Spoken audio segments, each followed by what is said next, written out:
γιατί ο κόσμος πρέπει να ψηφίσει το συνδυασμό σας και εσάς. Ο συνδυασμός αυτός είναι ποιοτικός περισσότερο, γιατί τα άτομα τα οποία συμμετέχουμε όλοι δεν έχουμε ξαναπληχθεί πάλι με την τοπική αυτοδιοίκηση. Είμαστε καθαροί από την πλευρά πια μη συμμετοχή με την τοπική αυτοδιοίκηση, οπότε δεν μπορούν να μας πούνε ότι σε κάποιο σημείο ότι είμαστε μπλεγμένοι σε διαφορετικές ίγκριτες, ας το πούμε. Εσείς είστε ο πιο άφθαρτος συνδυασμός, έτσι ακριβώς. Και εκτός αυτού είμαστε ένας πολυκομματικός συνδυασμός. Αποτελείται από όλους τους χώρους ο συνδυασμός αυτός και όλοι έχουμε συμφωνήσει σε ένα πράγμα. Έχουμε βγάλει την κομματική μας ταυτότητα απ' έξω και είμαστε για την πόλη, για το καλό της πόλης. Και όλοι, και 121, δουλεύουμε για το καλό της πόλης και όχι για κομματικά ωφέλη του καθενός. Και αυτό είναι που μας δένει σαν συνδυασμός. Και γι' αυτό έχουμε και αυτή την έντονη παρουσία που πιστεύω ότι ο Δήμος Κορινθίων, οι Κορίνθοι, θα μας επιλέξουν στις εκλογές που θα γίνουν στις 8 Οκτωβρίου. Εδώ πάμε τώρα εσείς και στο αθλητισμό, το είπαμε σε χρόνια. Τι βλέπετε εδώ, ο Δήμος στο αθλητισμό βοηθάει τους συλλόγους ή την νεολαία? Ο Δήμος στην περίπτωση θα σας πω κάτι. Δεν μπορώ να πω ότι δεν κάνει τίποτα και η προηγούμενη δημοτική αρχή που ήταν, οτιδήποτε εγώ επειδή ήμουν στο σύλλογο και ήμουν πρόεδρος, πάντα μας βοηθούσε υλικά, έτσι. Δεν μας βοηθούσε όμως στις υποδομές.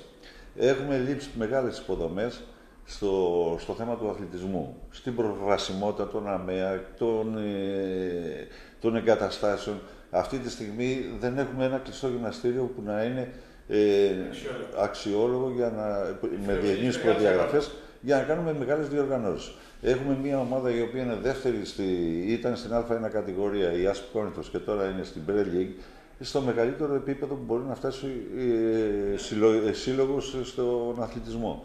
Δεν μας βοηθάει το γήπεδο.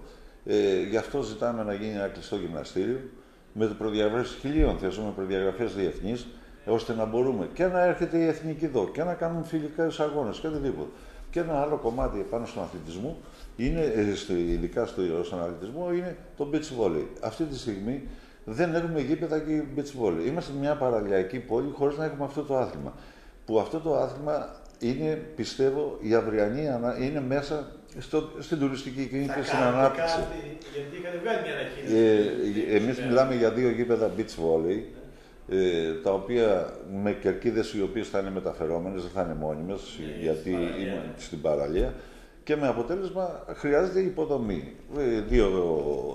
4 χημικές τουάλετες, 2 αποδυτήρια για να μπορούμε, ώστε να μπορέσουμε να το εντάξουμε το beach volley, την προσπάθεια μας αυτό, στο Πανελλήνιο Πρωτάθλημα.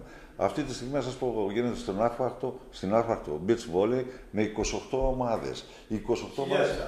Μιλάμε για 2.000 άτομα. Αυτό στην Πάτρα το ίδιο.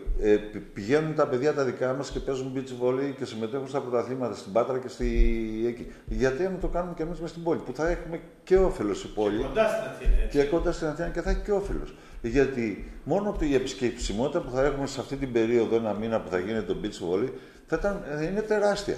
Και για το καλό της πόλης, έτσι, από αυτή την πλευρά. Πιστεύω ότι εμείς έχουμε βάλει ένα προγραμματισμό στο μέλλον, αν εκλεγούμε και σαν δημοτική αρχή, να υλοποιήσουμε αυτά τα πράγματα. Ένα κλειστό γυμναστήριο, 2 γήπεδα beach volley, πρόσβαση στον ΑΜΕΑ σε όλες τις αθλητικές εγκαταστάσεις και παράλληλα ειδικοί προπονητές των ΑΜΕΑ. Γιατί δεν μπορεί να κάνει προπόνηση στους ΑΜΕΑ οποιοδήποτε, και ειδικούς χώρους προπόνησης, ειδικά για τους ΑΜΕΑ. Αυτά είναι τα πιο βασικά που έχουμε σε πρώτη φάση. Τώρα, εντάξει, και τα γήπεδα και στην περιφέρεια και στις δημοτικές ενότητες, οτιδήποτε, και τα γήπεδα να φτιαχτούν και οτιδήποτε, και τα γήπεδα τα κλειστά που είναι στο Λέχιο και στο Χιλιομόντι να αναβαθμιστούν για το καλό των πολιτών δηλαδή. Γιατί αυτή τη στιγμή η ΑΣΠ Κόρινθος, ας το πούμε, έχει 200 άτομα, 200 παιδιά από 7 έως φυτόρια, έως 15-17 χρονών. Έτσι, αυτή την νεολαία και τη γαλουχούμη και τη γαλουχή, ας το πούμε, να αποφύγει ναρκωτικά, άλλες κακές παρέες, οτιδήποτε, και παράλληλα να αρχίζει να λειτουργεί με πνεύμα αλληλεγγύης, ομοιογένειας και συνύπαρξη μεταξύ των παιδιών. Το εφαγωνίζεστε που λέμε, και η άμυλα μεταξύ μας. Και πιστεύω ότι σαν πόλη έχουμε την υποδομή, όχι την υποδομή, έχουμε τη θέληση, ας το πούμε, γιατί βλέπουμε μεγάλη προσφορά. Αυτή τη στιγμή στην Κόρινθο προπονούνται πάνω από 1000 παιδιά, από 7 ως το οτιδήποτε, και δεν έχουμε τις ανάλογες αθλητικές εγκαταστάσεις. Εντάξει, δημιουργήθηκε με μια κλειστή τέντα, ας το πούμε, δίπλα να καλύψει τις ακαδημίες. Δεν είναι και η λύση. Ναι, δεν είναι και η λύση αυτή. Από την πλευρά πια το χειμώνα είναι -5 και το καλοκαίρι είναι 40 βαθμούς. Δεν μπορούμε να προπονηθούν τα παιδιά. Πιστεύω ότι θα διορθωθούν. Όποιος και να βγει, πρέπει να τα υλοποιήσει αυτά. Ανεξάρτητα αν είμαστε εμείς ή οποιαδήποτε άλλη παράταξη. Πρέπει να υλοποιήσει. Αλλά δεν μπορώ να ακούω όμως ότι θα φτιάξουμε κλειστό γυμναστήριο στα Θήκα, θα φτιάξουμε κλειστό γυμναστήριο στον Άγιο Βασίλη και εδώ για την Κόρινθο δεν αναφέρονται κανένας. Αυτό μου έχει κάνει τρομερή εντύπωση. Έχω δει στο γυμναστήριο του Χιλιομώδη και γίνεται μία φορά τα 20 χρόνια. Στο γυμναστήριο του Χιλιομωδίου, το κλειστό, επειδή έχει τύχει τα προηγούμενα χρόνια, ας το πούμε, δεν κάνανε προπόνηση τα παιδιά. Έμπαινε η ποδοσφαιρική ομάδα και έκανε προπόνηση. Με αποτέλεσμα να έχει καταστραφεί το παρκέ και οι εγκαταστάσεις όλες να έχουν διαλυθεί. Αυτό έχει την ευθύνη ο Δήμος.